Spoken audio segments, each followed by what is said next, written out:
观众朋友们好，欢迎您收看西藏之声的访谈节目。今天呢，我们邀请到了华人雕塑艺术家陈为民先生。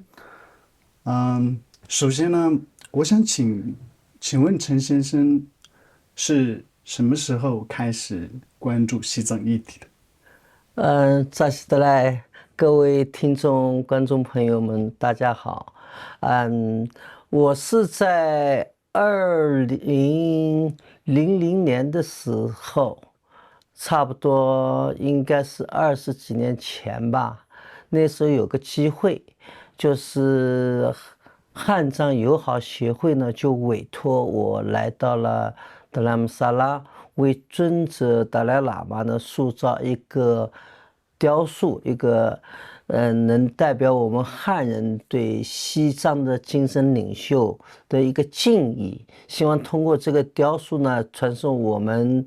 海外华人爱好自由民主的那些同道对尊者和西藏社区、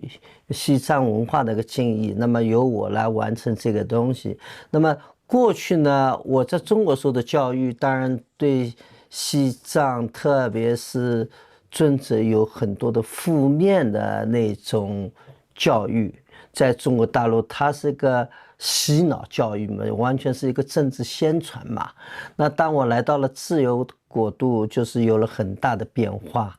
我们认为西藏在尊者的领导下，他们的和平、理性、非暴力的中间道路他们慈悲这种为怀那种精神，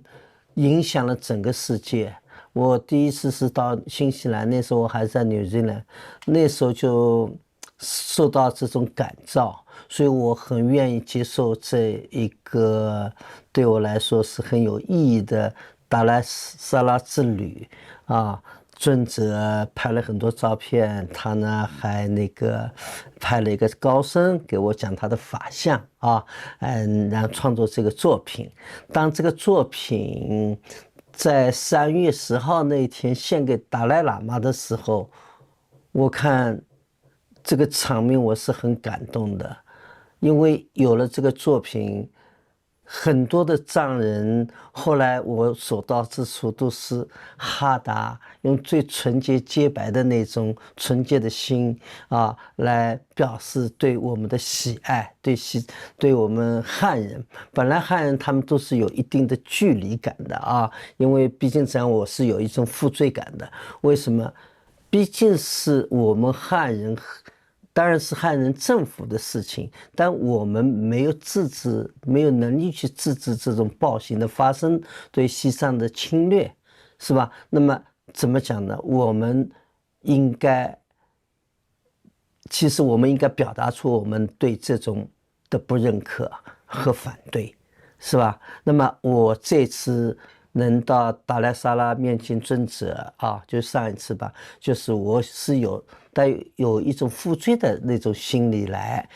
就是毕竟是中国对西藏的一个侵略嘛，是吧？那么我看到他们没有给我们当敌人，而去当一个朋友 sister brother 这样来。我跟我的哥哥陈维健，他到处采访，我是做雕塑，那么有了这种非常良好的、友好的一种互动这是我第一次对西藏社区尊者达赖喇嘛的近距离的见面。那陈先生呢，近日在达兰萨拉参加了藏人官方为达赖喇嘛尊者举办的90华诞。那当时呢，陈先生向尊者送上了生日礼物。那我们也看到陈先生你在人群中与尊者近距离的那个互动。那当时你是怎样的一种感受？我当时是非常感动了，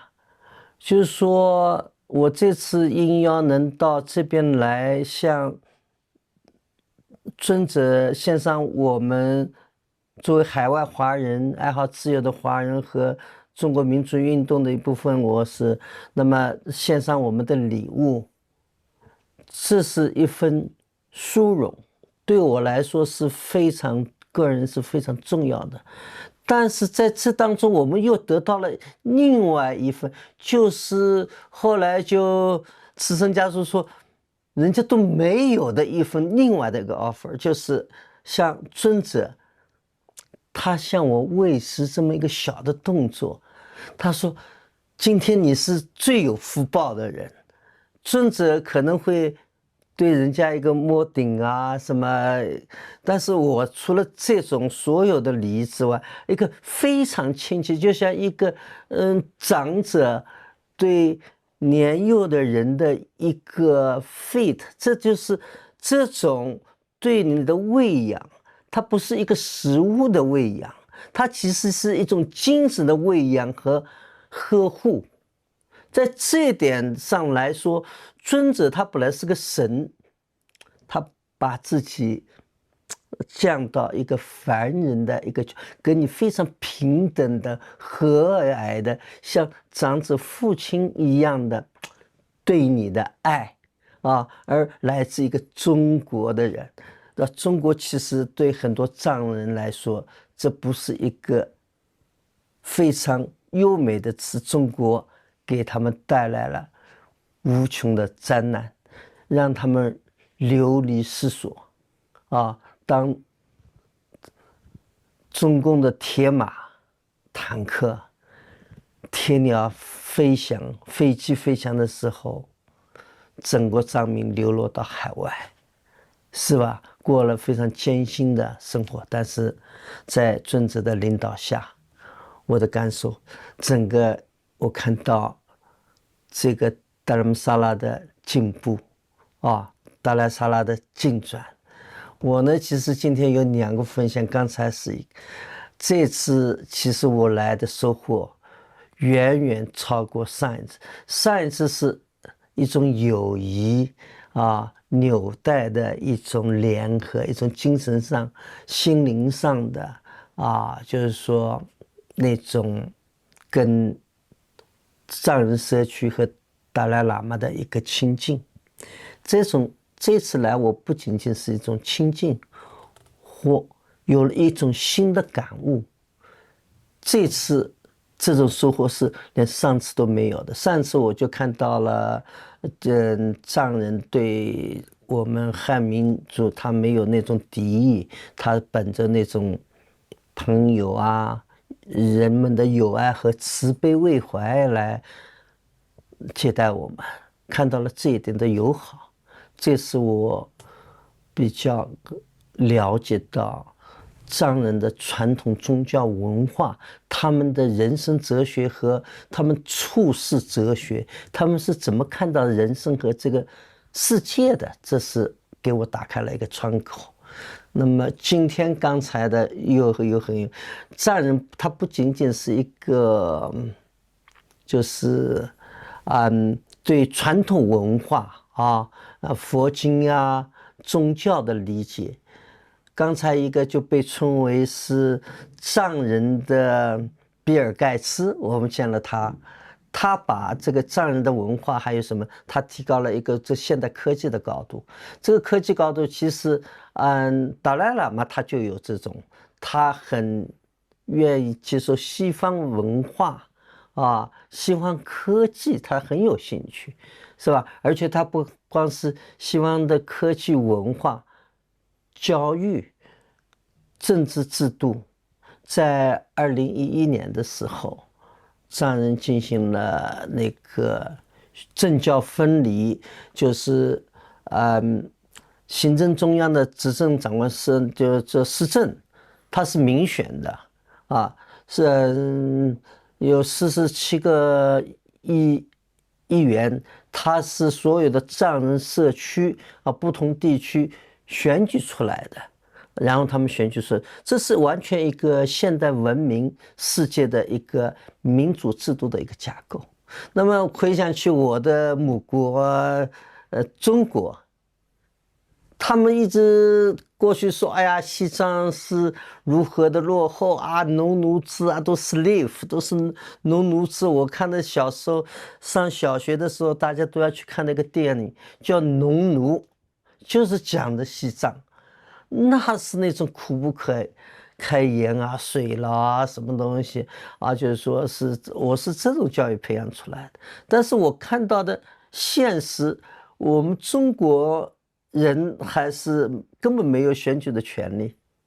是不是？我们像韭菜一样的任人宰割啊！现在连他们器官都要给你摘走了，是吧？那么我们的现在人根本没有说话的权利，还是一个 slave， 还是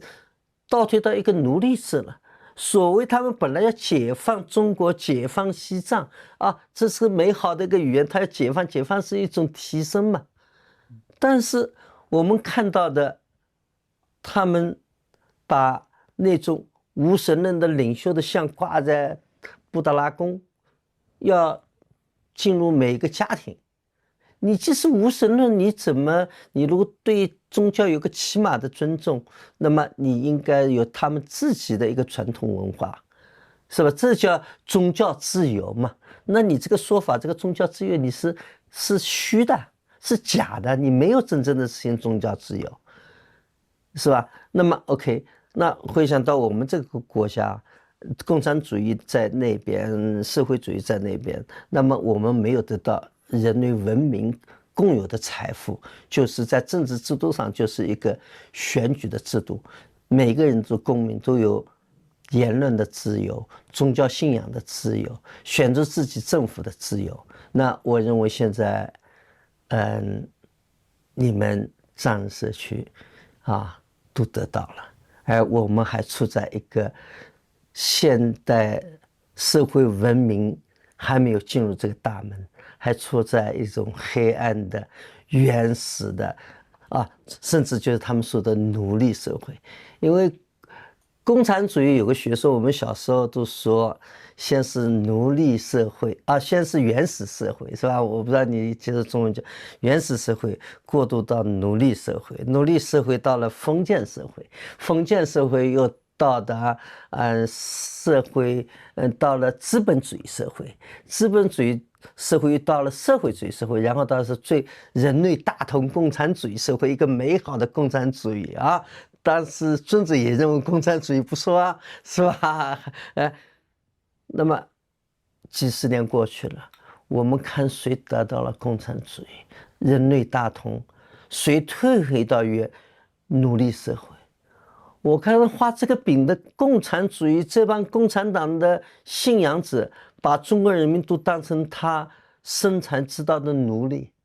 而他们成为一个奴隶社会的西藏，现在已经完全进化到一个现代文明的一个民主社会，人人平等，有饭吃，是吧？我倒特别在你们西藏儿童村看到的那种学生学童在那边受教育的时候，非常感动。我们在中国大陆的天天从早背到晚，失去了童真，那种灌输也不是知识文化，就是党文化的一种教育甚至在学校里，他们的小孩不能说自己的父母在美国是 enemy， 是敌国都是要害我们的，都是这种教育。所以如果你说我的父母在美国的话，那这个小孩要被排斥的，谁都管不了。老师都说这是没办法，你到这边就是歧视你什么东西，那是因为你爸爸妈妈去了美国嘛。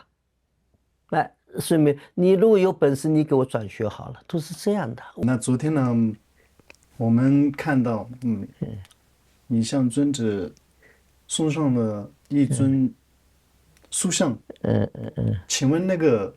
有什么特别的含义吗？那天呢，就是有2个礼物，一个呢是尊者的塑像，这个塑像呢是献给行政中央的这个大家都看到这个不用太多的解释，是一个尊者达赖喇嘛的一个雕像，一个胸像啊，大家通过这个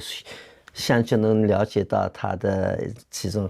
还有那个呢，我是用3种不同材料，我的助手跟我一起来完成这个作品。上面是一个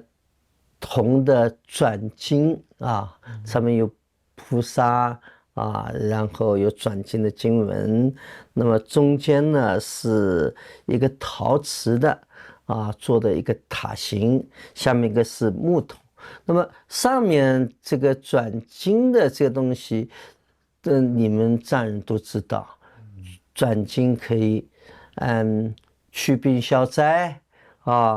吉祥如意，是吧？有一个美好的生活，是吧？那么每转一次经都会有一种福报这种我以此来，就是表示对尊者的一个敬意。祈福藏人有一个美好的现在和未来，这个是最上面的一个部分。中间这个塔形呢，我又是用陶瓷做的嘛。这个陶瓷呢，我没有搞得非常平整的，很光滑的一个。我这个呢是，你看上面布满了那个裂纹。我是那个陶片吧，做出来以后给它切成一个三角形的上升的这个塔形呢，就是给它放在桌上打，让它整个充满了裂纹。这个裂纹呢，就是能表现出一个西藏很沉重的一种历史，那种和文化。而西藏人的痛苦的流亡，你从这里面能让你的心沉下去，进行一种思考这是它的背景。上面呢，我用3种文字：中文、藏文和英文用木头刻出来的，就是祝贺尊者90华诞生日快乐这么3种文字。那么这个3种文字上面呢，有3个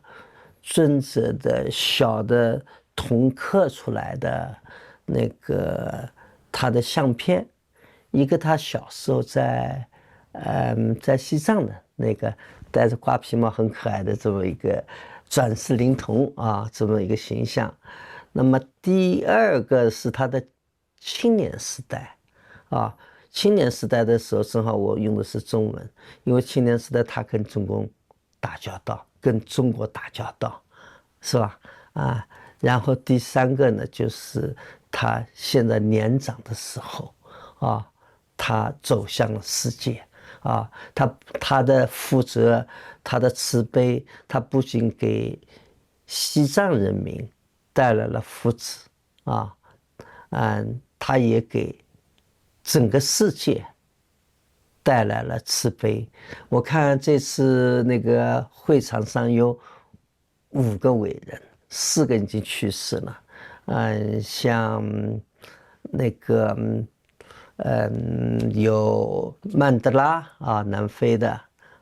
有马丁路德金还有丘瑞莎女士，是吧？等等，就是说一共是4个人嘛曼德拉、丘丽莎女士、马丁路德金，还有个是印度的甘地，是吧？他们4位都是和平理性的推动者，对这个社会、对印度、对美国的民权特别丘丽莎女士关怀众生，是吧？等等，都带来非常巨大的福报让世界有了平等博爱那么在世的就是尊者达赖喇嘛尊者达赖喇嘛，这是里面我认为最有智慧的。你看这次他不仅仅得到了美国参众两院共和党和民主党的共同的祝贺，是吧？那像卢比奥也发了声明，祝贺那个尊者的90大寿，还有像美国的3任总统布什、奥巴马，是吧？还有克林顿，是吧？在世的全都来祝贺尊者。为什么尊者会得到全世界的尊重？他就是开启中国、开启世界和平的一把金钥匙。所以这个金钥匙在注释是对这个我们全体人类的文明和平和啊是非常非常重要的，所以才会有那么多的人啊来祝贺达赖喇嘛。像这次连台湾的赖清德也顶着压力，因为他时时受到中共的威胁，是吧？那么谁如果对尊者达赖喇嘛好，他们就会punish他，就会打击他。但是他这一次，你看这次尊者的那个生日会上，很多来自台湾的，是吧？哎，这说明这种他们不畏强权，他们认为尊者的伟大，我们应该去祝贺他们。他就像菩萨一样为我们导航，是吧？指引我们这个怎么样，这个世界才能有和平，才能有安详，啊，才能怎么样能有幸福。这点上，我如果把那个街上跟大家分享，你们的听众和观众分享，就是我带着疑惑那天，就是跟达瓦才人，就是西藏政策研究所所长，啊，他也是我的老朋友。我第一次来的时候，就他开着吉普车到处找泥巴，找竹筒的地方做尊者塑像的。那这次又见面了，所以就老朋友见面嘛，很多话过去都没有深谈，都在工作。就我带着疑惑，我说因为我最近发了几个推文，得到很多人的反馈，都是非常积极正面的祝贺尊者生日快乐啊，汉藏友谊的。哎，其中有一个不怀好意的人，他不知哪去截了个图片啊，这个图片我想大概是有的，说是个人皮做鼓，说这么野蛮啊，这个西藏。我带着这个疑惑呢，我就去问那个达瓦，我说：“你们西藏历史上有这个情况吗？”他说：“我虽然没看到，但是我想是有的。”他说：“我说哇，那是怎么回事情？”他说：“你有所不知，藏人对那个对人生的理解，可能跟你们汉人有所不同。他认为众生平等，这个皮呀，原来可能是非常丰满、美丽、动人的一个躯体的一个人，但是人生是无常的，你今天的美丽，并不代表你永远的美丽下去。就像你今天坐上这个汽车，你坐得很舒适，当你下车的时候，你就要走路。所以说，他说我们看到人的生和死啊，是平常心。所以如果做成鼓的话，我们敲鼓就是要时时告诫我们自己，我们在有生的时候要谦卑啊，不要妄语。当我们死的时候也是一样。所以他们念经的时候，比如说他们在敲这个鼓的时候，是提醒自己啊，给自己就是来进行一种反省。我们中国也有5日3省嘛，就是都要看看自己怎么样，正正衣冠啊，不要怎么样，是吧？那么这一说我就通了。时时要提醒自己，自己在最美好的时候也要谦卑啊，自己在落魄的时候，我也是一个众生的平等这个一解释，我认为啊，这个是很对那些中国的那些人不懂，他以为这是一个野蛮，其实它是一个文化哲学的宗教的一种思辨，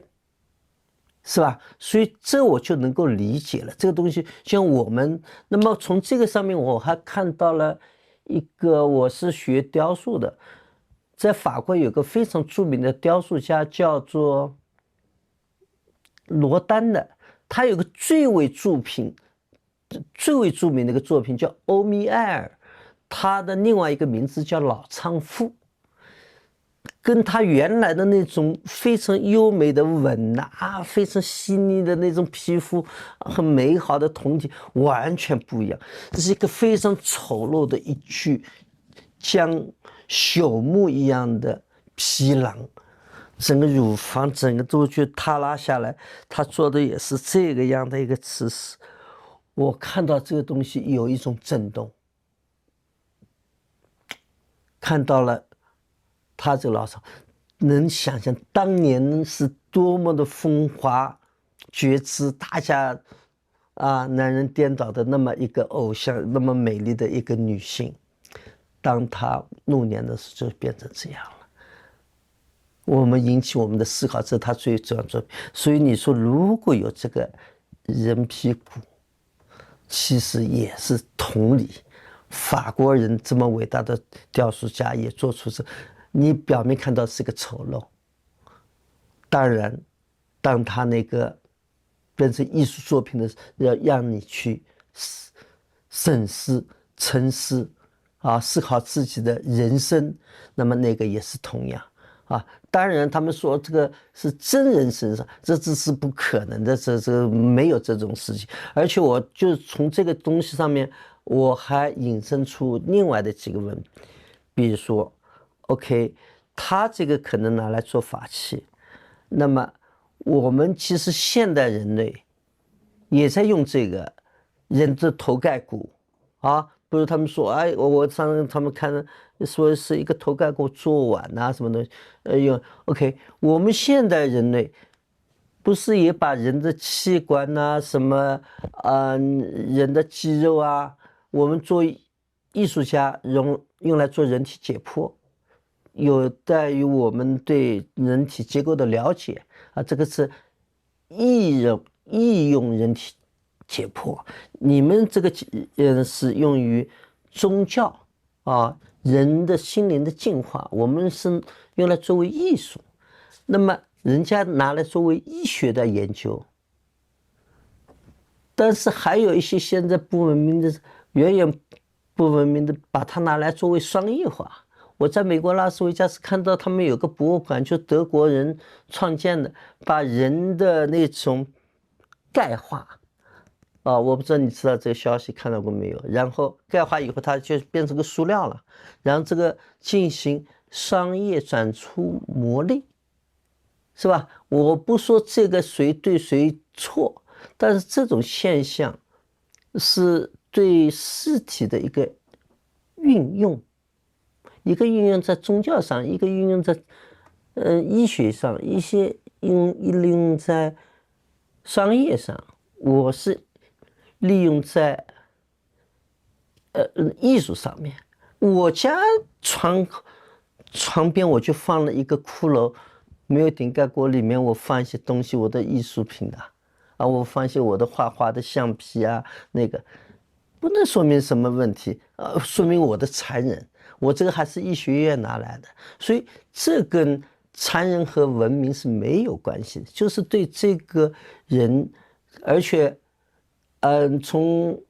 那个宗教来说，特别是西藏文化来说，那个大瓦禅人他又告诉我，从这个引申出去，他说，我们是天葬。说天葬在我们汉人里面，这个是非常不文明的。哎呀，很脏呀，这个的人没有尊重这个人的生命是吧？他不是。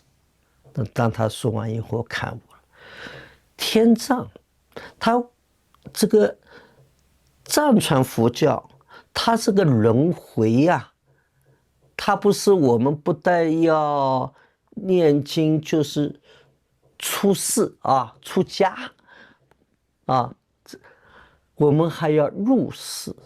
这个入世呢，就是我们要精进，我们要忍辱，我们要布施。就是我们当人类面对死亡的时候，我们不恐惧，我们还要把我们最后产生的一些价值献给这个自然和社会。他说，当我的父亲去世的时候，他就举了个例子。那么他说，我们人死了，衣服、鞋、其他的东西，是不是家庭都可以留下来的啊？这个就留给后人嘛，是吧？就是说啊，他虽然去世了，他留给后人一些财富和什么东西，是物质的东西。他说，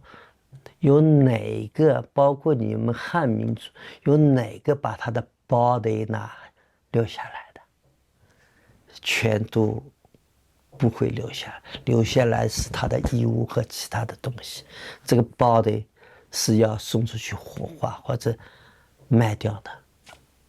卖掉 ，OK， 也是动物一楼来给它吃掉，是吧？他说看不见，心灵都是一样，都能看见啊。你外面看不见，实际上它是存在的，是不是？那么我们天葬，他说我们人类就是吃肉啊，什么东西，当时 OK， 这个没有用的一个 body。当你们汉人也好，我们藏人也好，把它丢弃的时候，我们再一次把这个 body 奉献给这个自然和其他的生命，一种轮回，让他们天葬，让鹰来给它吃掉，干干净净，那种轮回和自然的回归啊。回归自然了嘛，是吧？而且他说藏人有时候还会有一个祭司，就是天葬师在边上，因为鹰来这个自然世界弱肉强食嘛，有些鹰它很强大，身体他就把这布给其他的弱的体弱年弱的那个或者体幼年幼这些，比如说小的鹰。不给他们吃，他们不是不能得到这个食物，他还会割下来喂那些抢不到食物的那些其他的鹰、其他动物啊，这就是众生平等和轮回。我听到这边我就开悟了啊！我说我今后我死了，我现在吃了很多鱼，我也给藏生大海也喂鱼喽，这样就是。最后还是有些利用价值咯，没有从现在来讲都没有任何有不当之处啊。这个是我跟达瓦的一个交流，然后他还讲到了，就是有一堵墙，上面都镶着骷髅头盖骨。哇！我又是一惊，我说这样不是很残忍？你看的都有点阴森恐怖吧？他说你又不了解这个文化。人生你不是来自民主社会，你认为是平等？我当然认是平等呀。怎么平等？帝王将相，荣华富贵，乞丐印度乞丐。怎么平等？我说是，这个怎么平等？是不平等，这现实世界非常不平等。他说唯一死亡的时候，众生全都是平等的。这个是你给他看作一个艺术品。当人将就木死亡的时候，什么财富、荣华富贵你都带不走。你看这面的那么多骷髅那些人的头盖骨，你能分辨出谁是帝王将相，谁是富贵达人，谁是乞丐？我说是真的，人生这一个旅途，就这么几十年，对宇宙来说很短暂的一个时期，但是这个轮回到这个节点上，那种贫穷人、有病的人和那种荣华富贵的皇帝也好、大臣也好，完全都是在这边一样，你分辨不出高低贵贱啊。所以说，真的给我开启了从艺术、哲学、文化、历史上面，这次我是很有收获的。这是我这个第一次收获。刚才你来的时候，那么我在想，这个藏人花那么多时间去念经啊，对历史文化的那个，那对现代社会的贡献是不是会少一点啊？啊，这个是很多我的那个都会有这么啊，藏人确实他有非常优秀、丰厚的那种文化和历史，我们都承认，不会像工厂啊，这都是奴隶社会，我们都会认可。但是藏人会不会在文化和科学领域里面会比较啊那个研究的不够啊？哎，这次又让我改变这个看法。带我到那个你刚才说那个比尔盖茨啊，藏人的比尔盖茨，他那个中心是吧？那个叫什么中心啊？你说叫阿姆罗信信息中心，它叫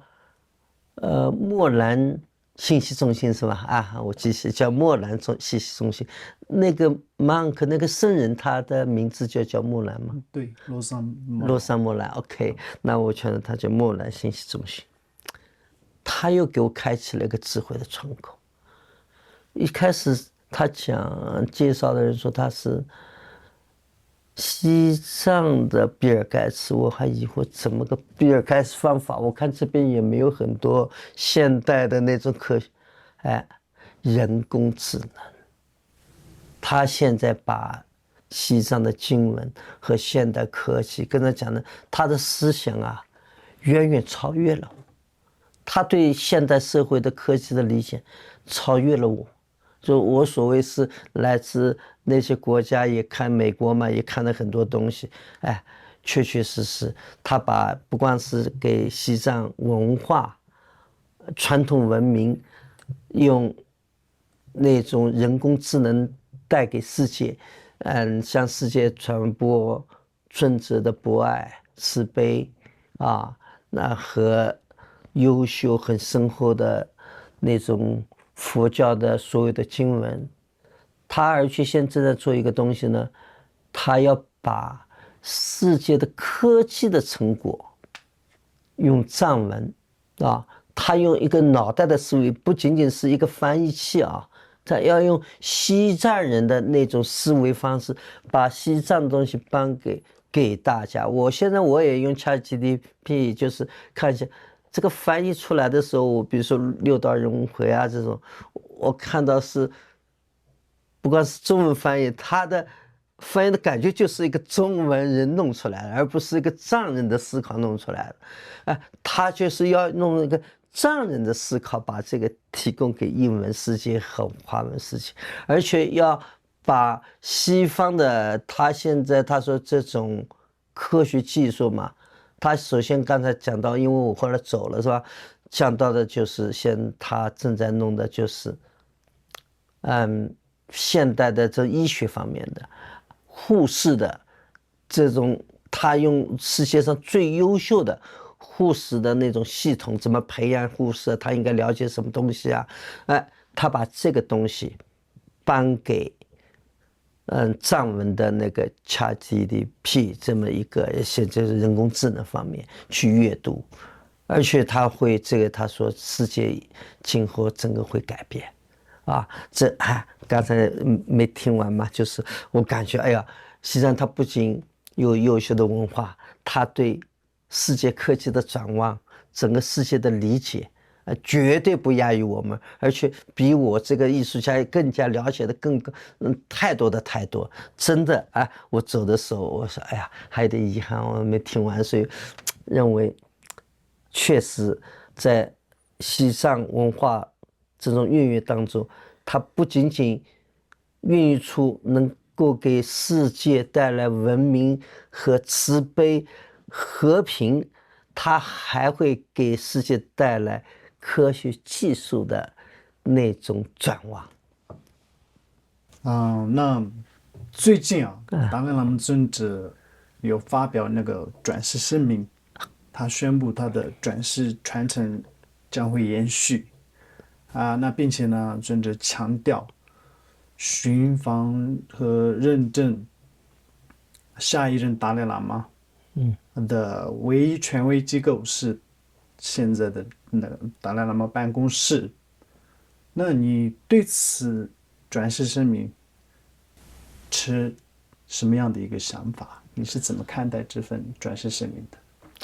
这个转世我认为非常重要，是西藏文化的重要宗教的不可割裂的一个部分。它传承的是一种精神，而且这种有些东西是不可知的。就像当时他们寻找14世达赖喇嘛，他就能那么的智慧。这个他不是拿一个物质的东西，是拿一个有智慧的那个东西啊。当时我还有个图片而且问他话的时候，他能知道了他这小孩子根本不知道的事情。这种灵念呢，是我们现代科学还不能理解的东西，这是它的存在，它确实是存在。我们并不因为说我们不理解，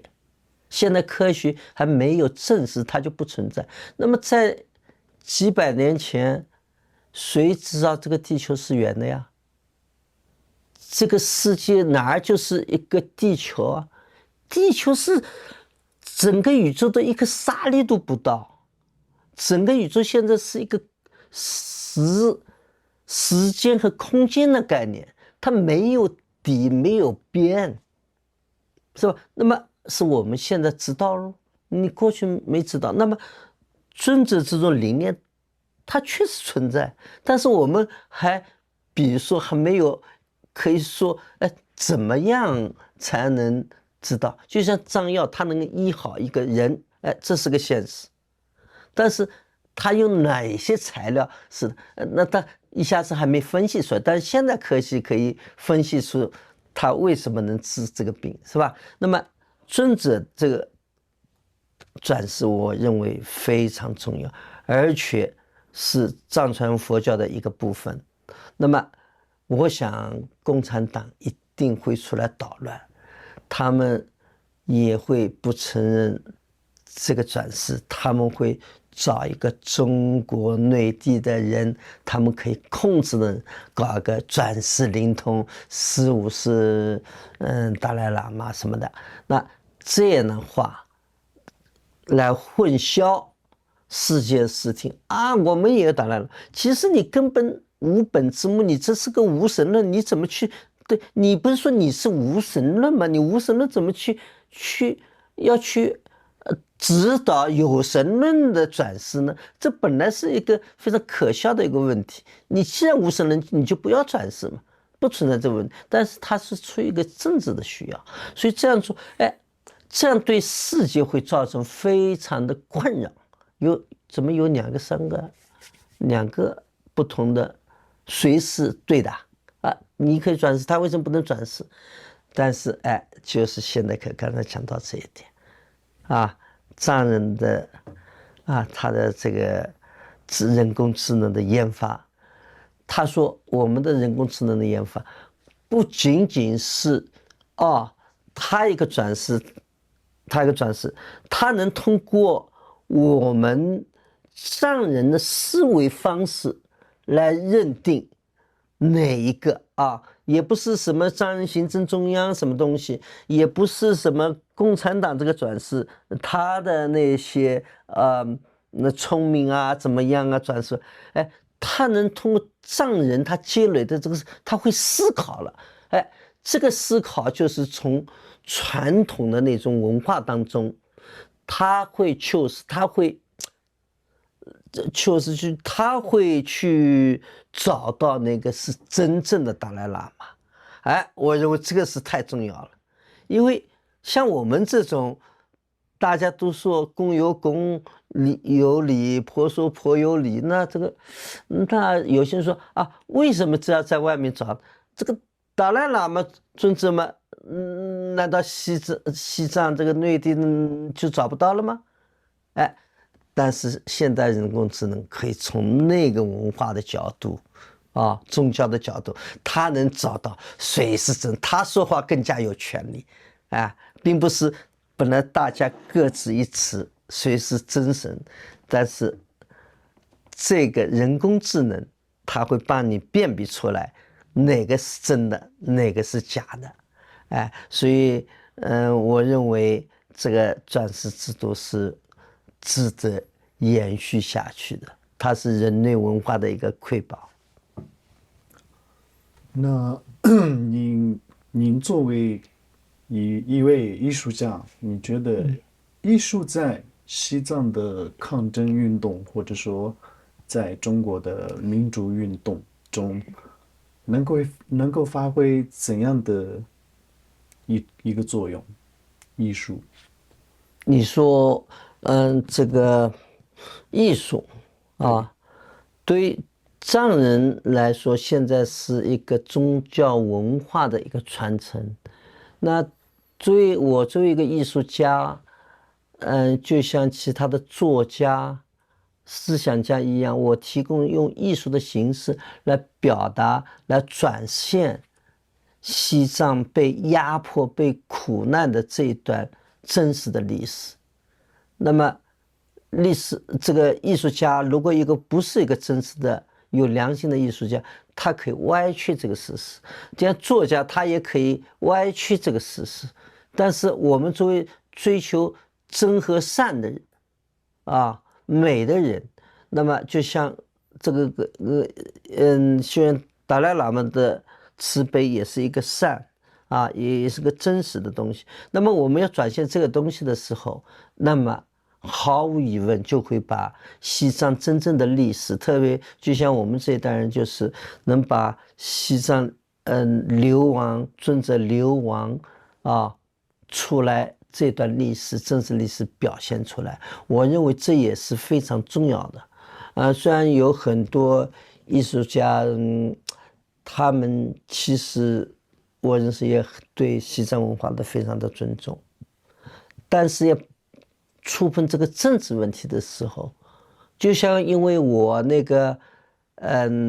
来到这边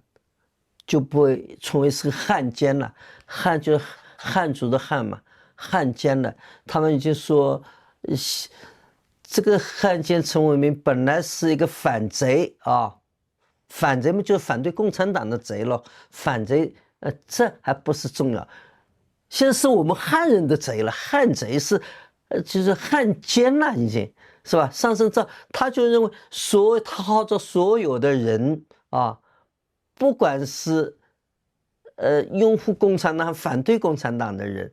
都有权，因为我是汉奸，本来是反贼是反共产党，他还不敢说所以你现在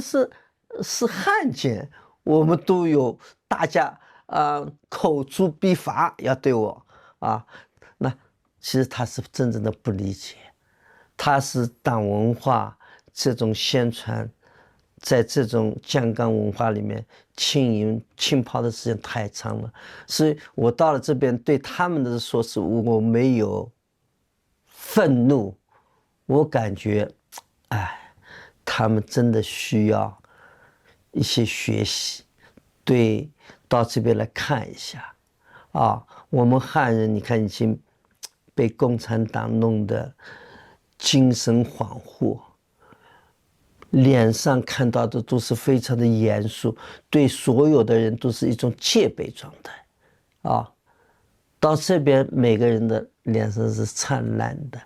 慈祥的、友好的。你这汉人你看不到了，你对他友好，你为什么对我友好？你是不是要欺骗我？你给我这个东西是不是要把我其他东西给骗走你先帮我拿东西，是不是等会儿这个人就不见了？都是的，我这个不是说10的人，20是99%的人，连一个老年人跌倒，没有人去敢扶他呀。这在这个世界是不可思议的。哪怕我到叙利亚，人家都来问我说，一个小孩子跌倒，10几个车过去，都没有一个停下来碾压，也没人去扶他。后来是个清洁工这个扶，就事情，他说这是真的吗？伊斯兰教的人培养出，他都认为这都不可能是真实的。在他们的文化，这怎么可能呢？但是我说，这是真实的，而不是单列，是普遍现象。因为整个中国上次在南京什么在审判，一个人救了一个老年人到医院去，然后老年人说，是你给我撞倒的。他说，哎，我给你送来，怎么是我撞？你不撞到我，你干嘛给我送来啊？家里人都说要那，然后这个东西打到法院，法院是怎么办的？他说，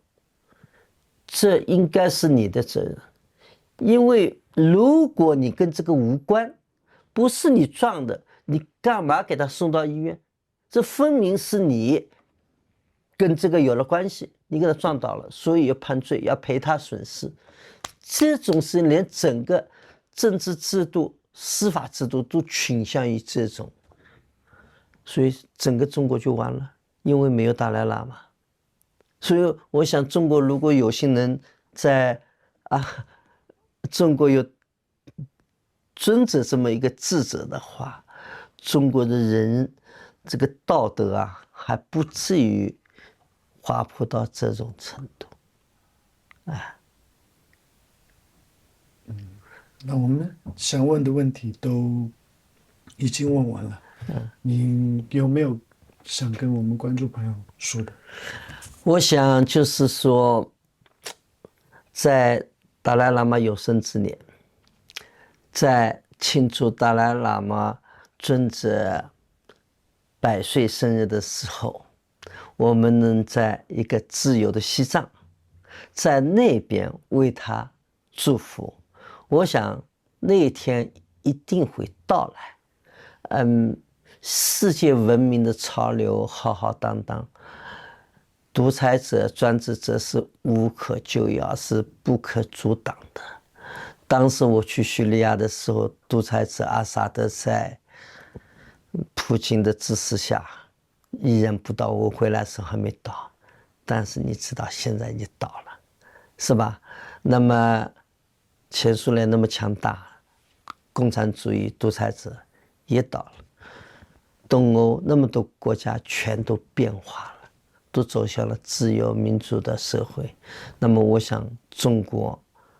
人在尊者的引导下我想也会，我们抛弃独裁专制，迎来一个自由民主的新中国。在那时候，西藏人民有自己决定自己命运的权利，是吧？我们不管怎么样的选择，我们都是兄弟和姐妹，是朋友。我也希望我们汉藏两族人民世世代代的友好下去，就像尊者献给我的那个大的哈达一样戒备，没有那种私心和私利那种功利，而是纯粹的精神上的那种友谊和友爱。我想有一天就是在100岁的时候，我在西藏迎接达赖喇嘛的到来，祝贺他吉祥如意，扎西德来。谢谢陈先生接受我们的采访。非常感谢你们的采访，也希望你们这个通过你们的媒体传播，让所有的藏人和汉人我们了解西藏一个确实痛苦的一个历史，我们转往未来，通过我们的努力，让我们世世代代友好下去。谢谢。谢谢。